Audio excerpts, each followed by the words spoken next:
Et puis il y a cet ovni là, cette chose incroyable qui s'appelle Moi, empereur du Sahara, chez Albin Michel de Jean-Jacques Baudu.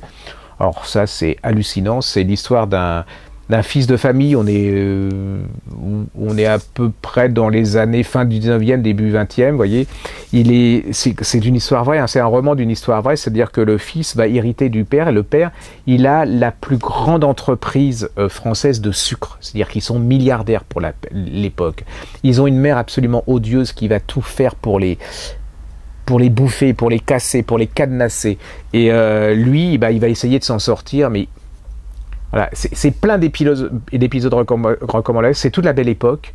Vous allez voir comment la belle hétéro va être victime d'un paix monstrueux de ce type. Vous allez voir comment il va jamais s'en remettre. Vous allez voir comment il va embaucher 5 types et un bateau pour envahir et pour créer un royaume et un empire dans le Sahara. Vous allez voir comment ce type va manquer de déclarer la Première Guerre mondiale avant la Première Guerre mondiale.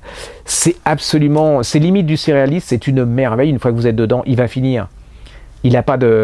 Il se marie, mais sa femme n'arrive pas à avoir un mâle comme héritier. Il va avoir qu'une fille, et il envoie un texto, ce qu'on appelle un petit bleu à sa femme en disant voilà, je vais violer ma fille pour avoir. Il va se passer ce qui va se passer, hein, la femme va se révolter, elle va le tuer. C'est une histoire vraie, il va se retrouver aux États-Unis. Il est surdoué pour les affaires, c'est-à-dire qu'il va gagner un fric monstrueux même aux États-Unis.